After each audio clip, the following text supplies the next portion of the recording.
Okay, over to you, Stephen. Dave, thank you very much indeed. I've got a few slides to share as we go along. I'll do that in a minute if you'll allow me to share my screen. Hi, everybody, and say good evening.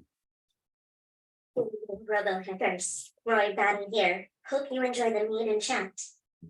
Very good. Well done, Roy. I thought at least he ought to say a few words to get us started. Right, let me, if I may, I'll share my screen. How can I? Right, hooray. Apologies for that. Get the technology right. Right, so hopefully it'll work. Really nice to have the opportunity to have this conversation. After that wonderful session that you gave last time, Scott, please don't have your expectations too high, everybody. I just wanted to take some time to share some of the things that I've been struggling with working on animation. I mean, animation obviously is at the core of everything that we do with our robots, isn't it? Like everybody, I'm trying to make what use of it I can, but I emphasize I'm a rank amateur. But there we go. Let's see what we can say.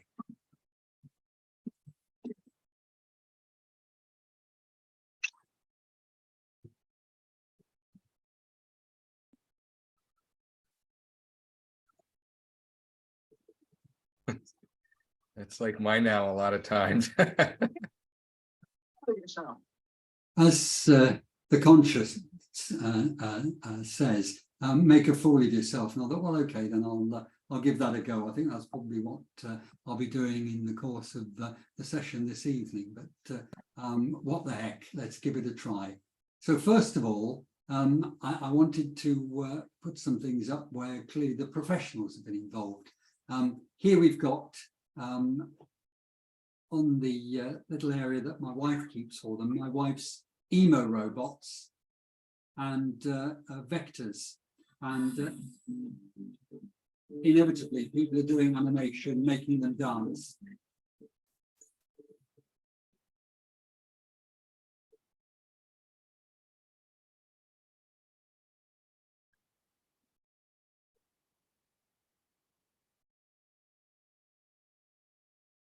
They all know the other ones are dancing too, right? They're communicating.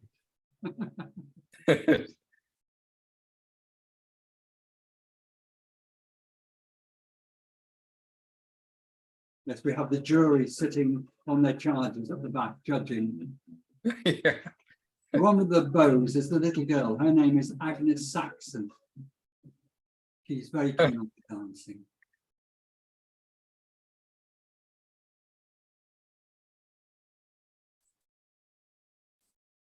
I don't know if you could hear that.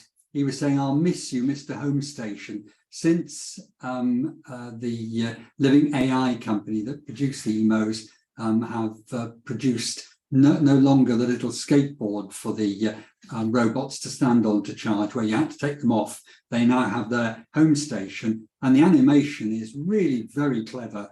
Not only when they'll, I don't know if any of you are operating any of the emos, but this is all done, of course, remotely based on their server. But they'll take themselves off and say something like, "I feel like a walk."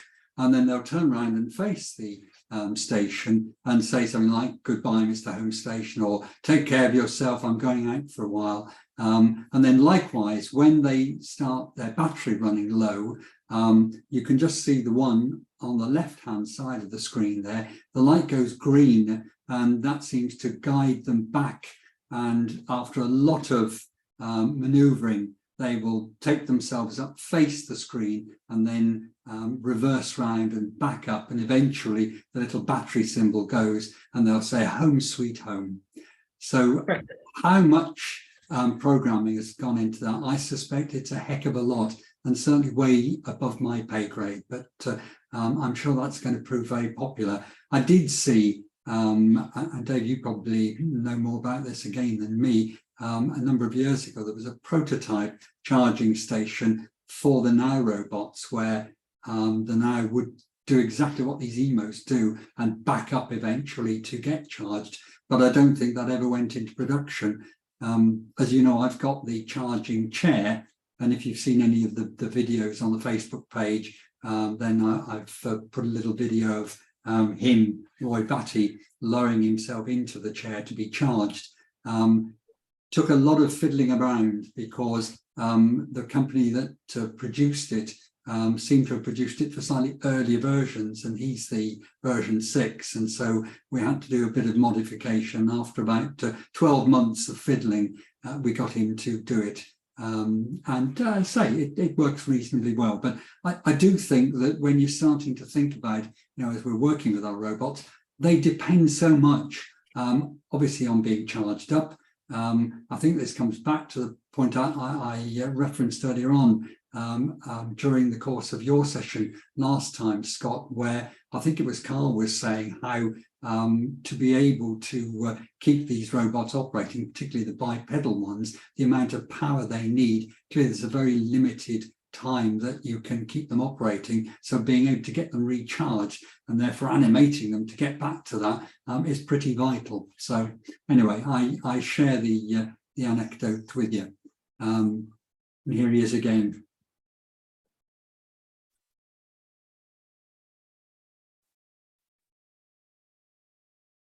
I'll miss you, Mr. Homestead. Right. So those emos have a lighted tower so they can find it easily at night, their charging station, right? That's right. Compared with the vectors, where you really do need to have bright lights around it, otherwise they don't line up. If you remember, with the original Anki product, before they fell apart, they did modify Vector, if you recall, to have lights, sort of little searchlights, but even with that, it doesn't seem to work terribly. Yeah, it doesn't help. No. But having that illuminated tower, even in the dark, the emos seem to be able to find their way back. So there you go.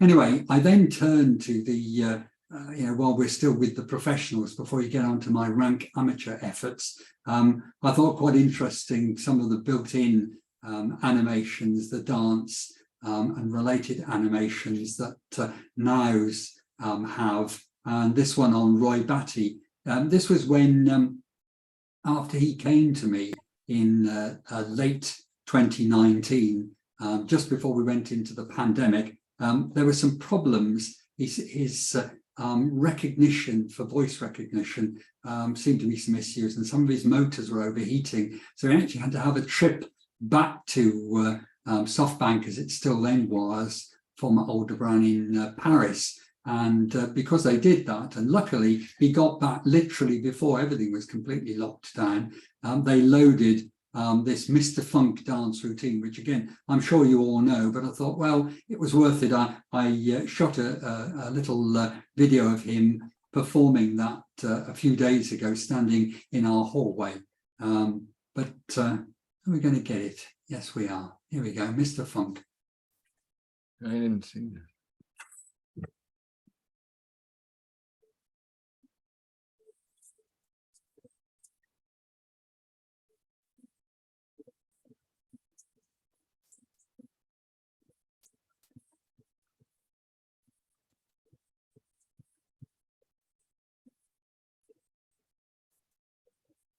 Now, where is that dance at? It's not in choreograph, right?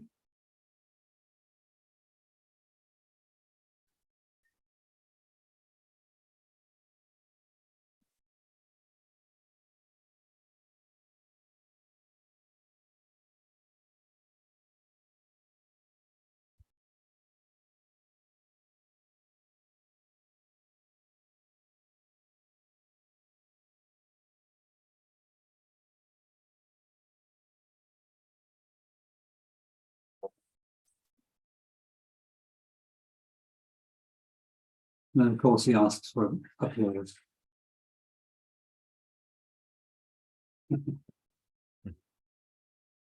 Then they loaded this too. Run, happy birthday. Let's go.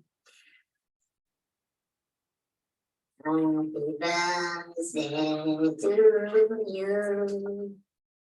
Happy birthday to you. Happy birthday to you. you. Happy birthday to you. Happy birthday.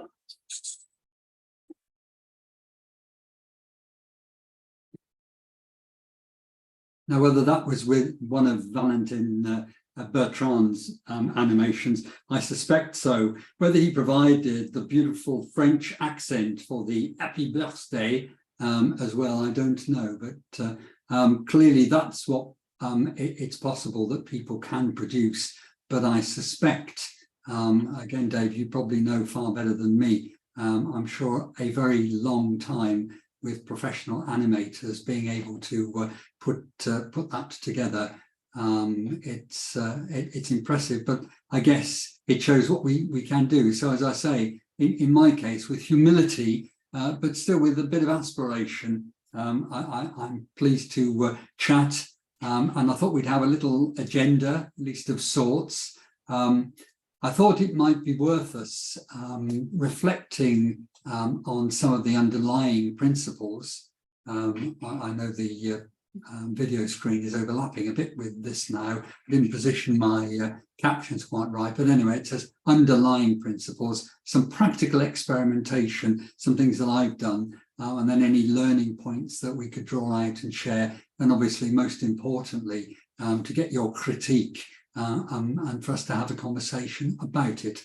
So if that's okay, I'll proceed on that basis.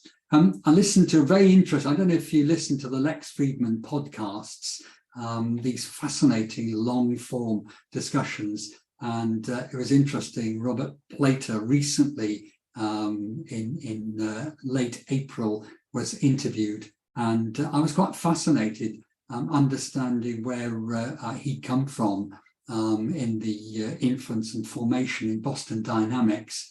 And he made his point that when he was at MIT and he saw his, I think then, Professor Mark Raber's robot performing somersaults.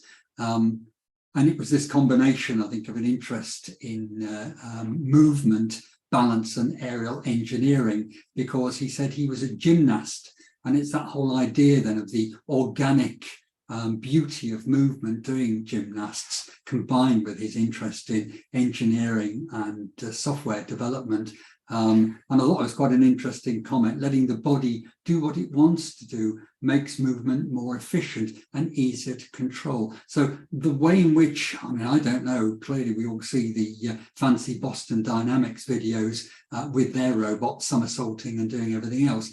The way in which I guess they're able to harness with massive computing power and an awful lot of time and effort. And of course, as he says, you've got to break a lot of robots along the way. And for those of us that have invested in our little friends and don't really want to break them, because I think that would not be a very good thing to do, then I guess we can only scratch the surface. But I'm quite intrigued, and I don't know whether it's anything that when we come to chat this through, this idea of using momentum and allowing a body, including a robotic body, to do what it wants to do, working with gravity, working with energy, if it can bring about the sort of outcomes that we want when we think about animation.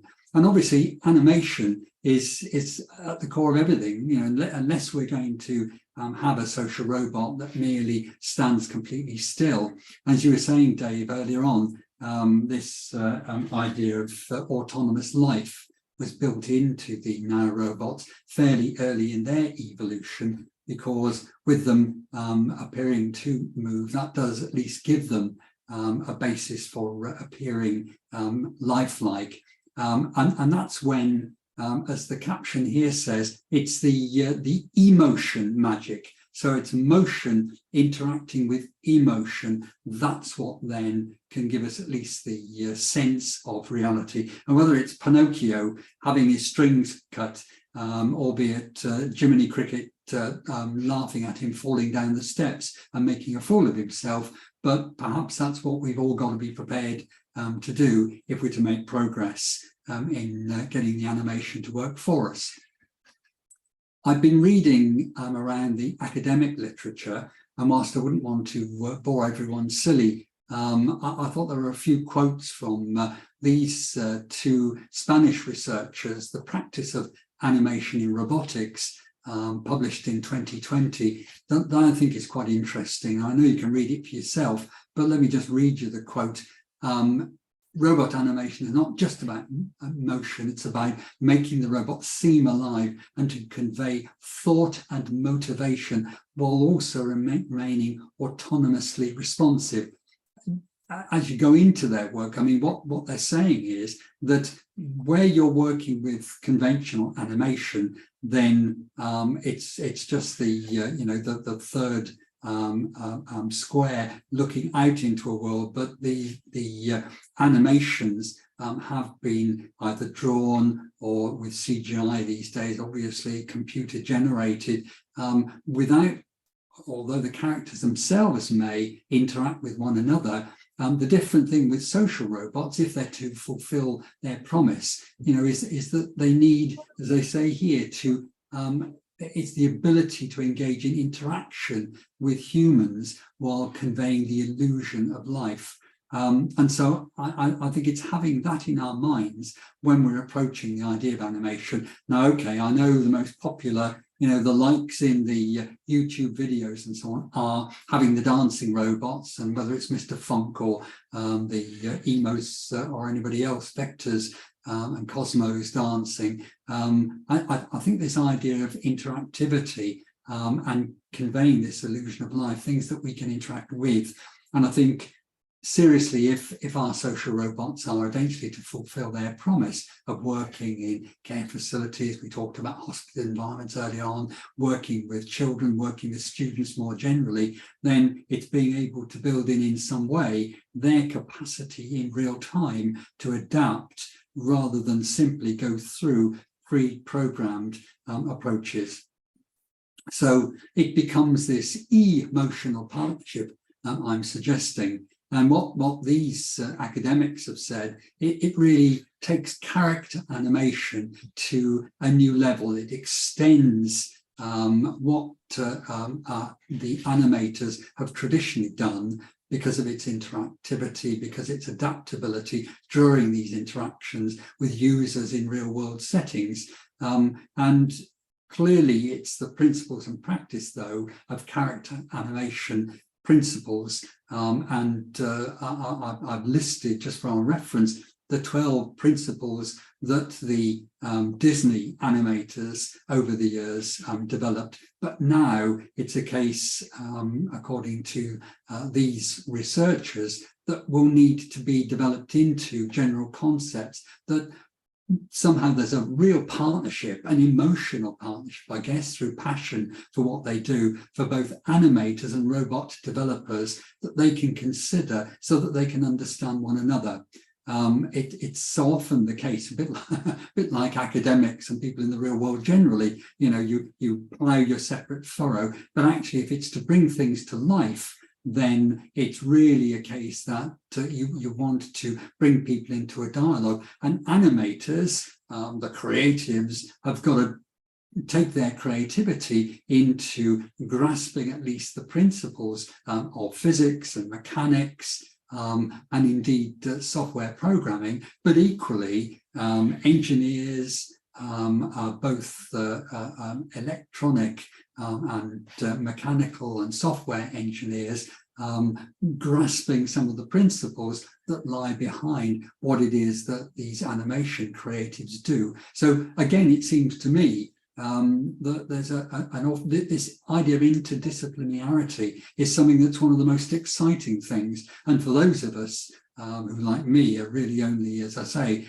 rank amateurs in the field, at the very least, if we could be part of some of these partnerships, get people thinking and talking and sharing from their mistakes and learning from one another, perhaps that's the way one can take this forward and make some small contribution.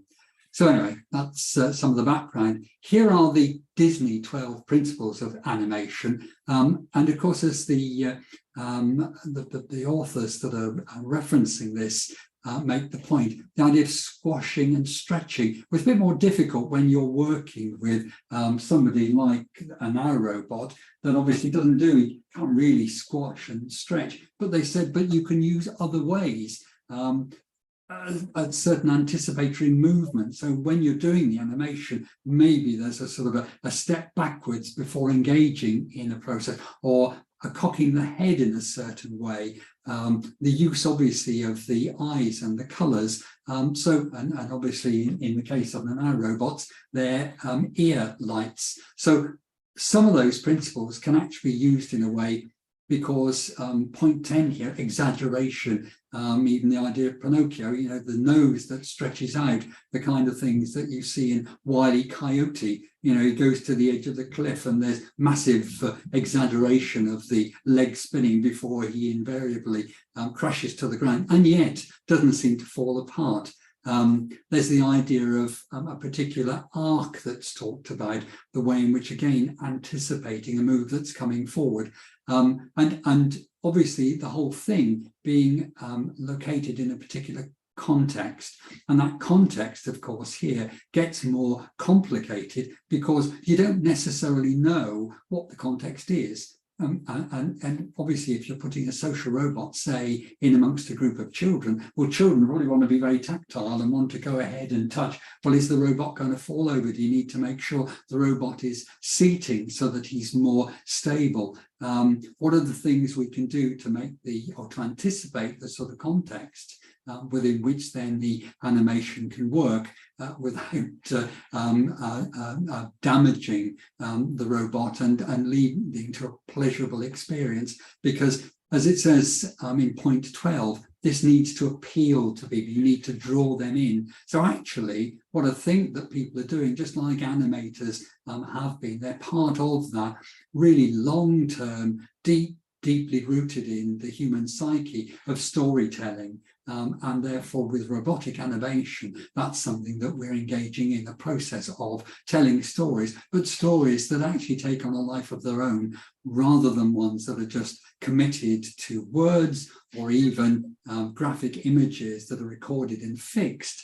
And okay, you can fast forward or you can action replay them, but in this case, they're happening in real time. And as it said, giving the illusion of real life. So lots of questions rather than necessarily answers. But it seems to me really interesting that as people trying to be robot animators, there's an awful lot to learn from what it is over the 50, 60, 70, 80 years of animation that people like Disney can bring to the party. So getting into the practicalities, how do we do it? Do we simply generate the code? Yes, of course we can do that. Do we use, if we're using choreograph or some other, depending upon which robots, which platform we're working with, do we use a timeline and manipulate that and have various movements interpolate, or can we combine the two? And I think if we go back, that's why I've referenced, Dave, your fascinating session back in early February with Carl, talking about programming the NAO robot generally. There's so much richness in that you shared with us, that actually we can learn to combine the timeline, not only for animation, again, as you've shown there, to have a variety of behavioral layers, actually stop an animation and have other things operating, but certainly there seems to be an awful lot of scope. And the other point is that I know, Dave, you developed a particular protocol where if you use the recording, working with the sort of simply physically manipulating the robot, that you can actually get within choreograph it to generate for you automatically code. Now, I don't know how you did that. It's clearly some incredibly clever stuff, but it means that if people want to use a timeline, physically interacting with the robot, manipulating them, setting their position, but then having that convert to code, you've obviously given, and it's built in now to the software package, people the opportunity to do that. Is there anything, David, you didn't comment at that point about that? Yeah, it wasn't built into Choreograph.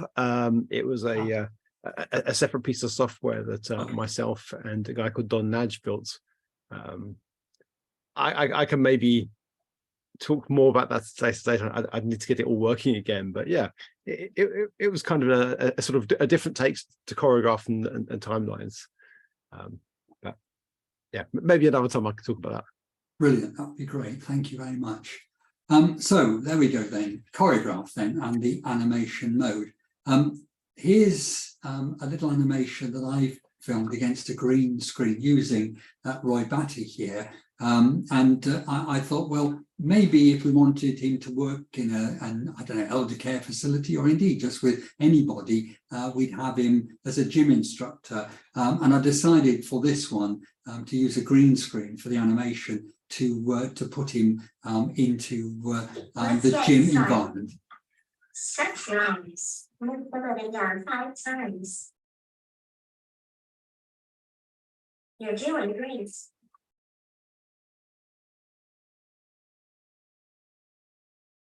You're doing great.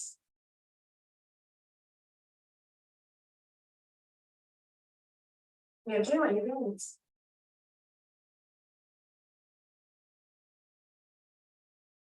Last one.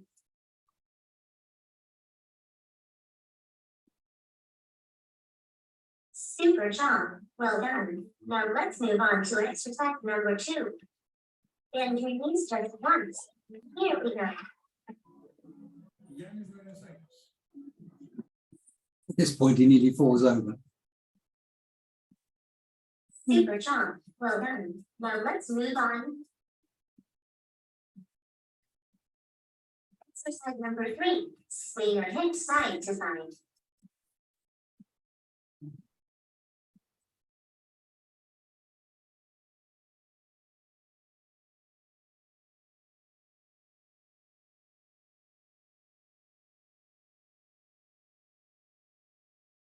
Number 4. That's it. Good finish by striking a pose.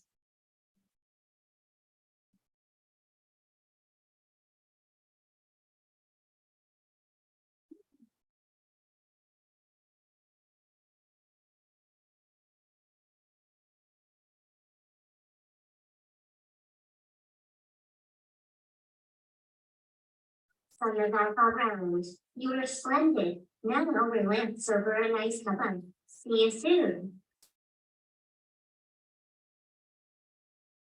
I'll talk a little bit about just the Choreograph background, but I mean, I simply use that by creating a Choreograph timeline and putting in the manipulation. I actually did it in various segments when I originally produced the various movements, and I saved them in within Choreograph, my own little file I have now of customized boxes, and was able to put together from different little routines that I'd done, something that came together in that way, and then obviously shoot it against a green screen and found a suitable environment. So again, trying to follow those principles of animation, the idea that there was something, in principle, it could be an interaction, it's got an environment, it's got a setting, hopefully it draws people in and would be attractive to them. I'm sure one could do a lot better, and as I say, I'm no Valentin Bertrand, but it amused me, and maybe some things we can think about in terms of learning points. I'd be, as always, very interested in your critique and how I can learn and do better next time. And actually, I did want to share. I watched a little video, one of those that Philip English had put out quite a long time ago, with one of the earlier iterations of the NAO robots, and he got some robot doing a particular manipulation.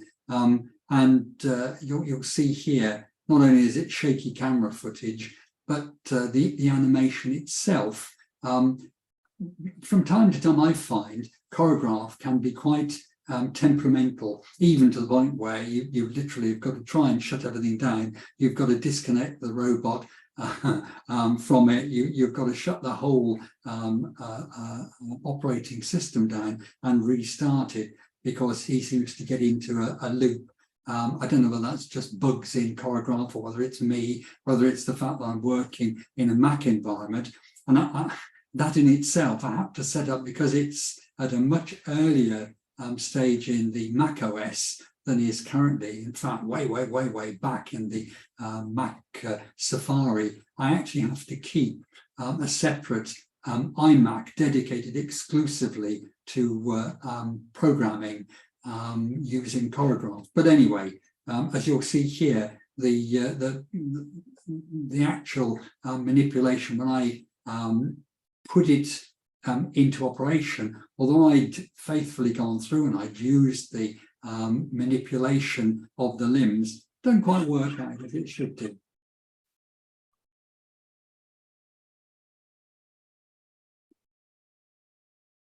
It's very strange. His arms didn't seem to lift at quite the level that I'd set them. So again, whether that's something to do with me, and whether, of course, one can go in and fine tune it a little bit more, perhaps that's what's needed. But I thought, well, that's odd. I've clearly got some learning points there. As you can see, I've put him in a slightly dangerous position too, standing on my desk. And one always has to be very careful, I know, that he's not falling off. And going to the, I know it's going to be virtually impossible to see this looking on the screen, but just to give a sense of what the gym session looked like using Choreograph with the various elements and putting together the different boxes, building in some wait times, leading through to points where we've got some dialogue coming through, getting to the point where eventually we're getting to sit down again, and then to give the signing off. So it's not a complicated routine, as you can see. I mean, I'd taken a screenshot of another Choreograph timeline, or a series of timelines that had gone before, and this is fairly simple compared with that. So it does show that, albeit if I opened each of those boxes, you've got the detail behind it. I've not given you every single screen, but it's something with, again, I'm sure all of you are far better experienced in doing this than me and will produce more professional results. But this is part of my learning journey over the last 2-3 years, getting there. I then had to go, inevitably wanting to do the Macarena, and although I haven't got him performing it himself, I'll show it during using the virtual robot. In this case, I wanted to do as I did when I just started him now, rather than have the blue eyes blinking and use voice command, because I've always found that a little bit uncertain. It works quite a lot of the time, a lot of the time it doesn't. So, okay, you can use the tactile head in this case to get him going. And then we went into a start position. I then had to load up the sound file, and I'd struggled for ages. I followed some of the instructions in the various tutorials that had been produced with Choreograph, and the WAV file, which eventually is the only form that seemed to be compatible. Even that took a little bit of toing and froing. You couldn't, every time I tried to load it in the way in which it instructed me, the whole thing crashed the system, but I ended up being able to load it into the resources, at which point then it duly functioned. This is his Macarena. Is he going to do it? Hopefully he is. There we go. So this is with the virtual robot version of it.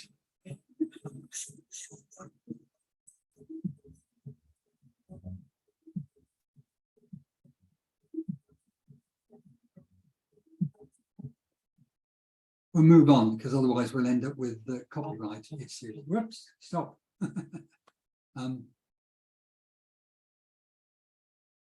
So as you can see, I've used the, I've just taken a segment of the choreograph canvas here. I uploaded, as I said, into the behavioral resources, the music file, which I downloaded and edited in order not to take more than the fair usage to be able to play from that Macarena tune, and then came up with some fairly basic timelines. Here again, there's learning on my part. Although I was able eventually to come up with a video where he was doing the Macarena in the way in which he's supposed to do in time to the music to begin with, and manipulating his limbs once I got the, clicked the relevant image to start the process, releasing the motors in his limbs, being able to set the keyframes. As I say, it wasn't as straightforward being able to do it in a manner that was in sync with the music. I know other people, again, I'm sure, will have found ways to do that far more proficiently. We go back to Mr. Funk, clearly that comes through. But, again, as this thing was billed, is trying to show the way in which you've got an amateur that's come to this, is learning from the process and trying to lift the curtain a little bit.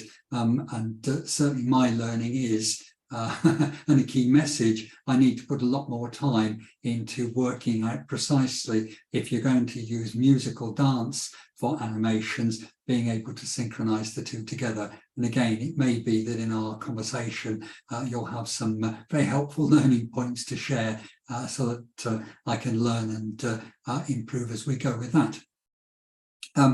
Alternatively, clearly it's possible to generate animations, as we've said, purely in writing Python script. And here was a version where being able to set specifically what the geometric positions needed to be. Fairly simple animation in this particular case, but you don't just do it. And again, I'm experimenting, whilst of course it's most convenient to use the record mode, either to and again, I've had mixed results with this, either to click the record mode within timeline and actually almost work through the full routine and then try to say that, or more realistically, I find, particularly where there's a fear that the robot might fall over, going through segment by segment and gradually editing the timeline together with that. So at least this gives an alternative option. So let's see if he'll do this now. A very simple one where I got him to open and close his hands, just writing, say who he is, and writing some code to do that. All very basic, I know, but all part of the learning process as far as I'm concerned. Moving on.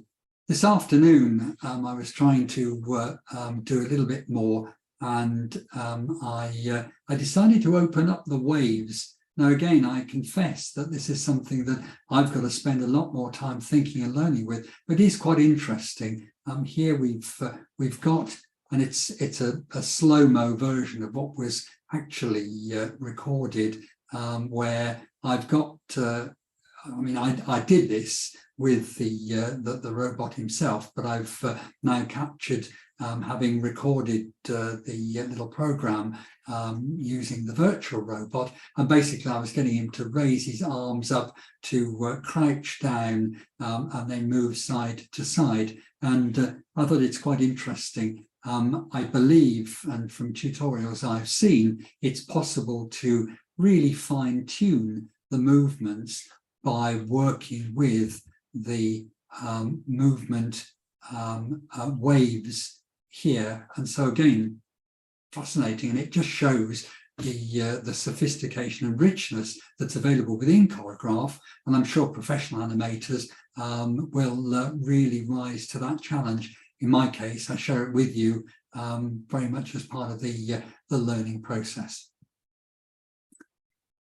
Two great resources that I guess you probably come across. Dave, I know you recently reposted the link to the video where Valentin Bertrand demonstrates his approach to animation. It makes it look oh so easy. Robots standing on the desk beside him in the Aldebaran offices, lots of action going on, and he gets the robot standing on one leg. When I tried that recently, I did have to catch him to stop him falling. So I need to work far more with the physics balance there. But anyway, it's a great how-to guide with lots of useful pointers step by step, including the way in which you can input sound files, the way in which you can add pauses when you're using speech to make that more fine-tuned. And then I thought it was quite interesting too, and I'm sure this was produced a few years ago. Again, you may all be aware of it, but I came across it. I thought this book by Mike Bettier and his colleagues, and this is very much for I think high school students working in science, technology, engineering and mathematics, their STEM approach to robotics and computer science. And it's very useful, step-by-step guide, actually sets out learning goals, provides the technical introduction, looking at the wider physics and mechanical engineering, as well as the software programming, again using Choreograph, but with some very useful little exercises to work through for oneself. So again, really worthwhile finding these easily available online. And I think certainly those of us that are still with a very steep learning curve can get a lot from it. Scott, you also mentioned, and I wanted to include it, the cyberbotics, the Weebots, which has the facility. And I think, Scott, you said that there's a free version that can be accessed now. I did check it out. And clearly, again, it's an alternative, I guess, to using the virtual robot within Choreograph for people perhaps that are not working in Choreograph using other things. I mean, is there something you want to say, Scott, about? Yeah, you used to have to pay for this, but recently they updated. Now it's free for everybody. It's open source. What basically it is, it's like you're doing your animation on Choreograph, but Choreograph is connected to this, so you can create an environment around now, like tables, chairs, objects. If you want him to pick something up, it's very very accurate in showing if he'll fall down or if he can pick something up. It allows you to add things to the environment, which you can't do in Choreograph. Right. That looks It works pretty well. Yeah. Well, certainly it's something I shall try to dabble with in due course, but great. Thank you very much for pointing us in the direction of that. Has anybody else used Weebots? Yeah, Christopher, great, good. Yeah, so super stuff. Right. I'm sure you've heard enough from me. I hope at least it's thrown forward a few things, lots of pratfalls. We started with Pinocchio, and I think I'll probably, as he said, if you want to make a fool of yourself, well, there you go. I've done my best to do that, sharing with, as I said, humility, as well as aspiration, some of the things that I'm learning about in this area of animation. Obviously, the professionals are producing some wonderful things, but also I know I see some of the work that all of you are coming up with that you share online, and it's really impressive, and it's really nice, I think, for us to have the opportunity to engage in that way, and hopefully, as I said, people like me on a very steep learning curve, we can catch up, but it's an exciting thing to do. So, as I said, hopefully that's at least set the basis for our conversation this evening. Well, You really hit the nail on the head with, I never really thought about it before, but like the animators in like Disney or cartoons, we're basically doing the same thing. And that is what NAO is really best at, is entertaining, and all of his degrees of motion. We're really not utilizing that enough.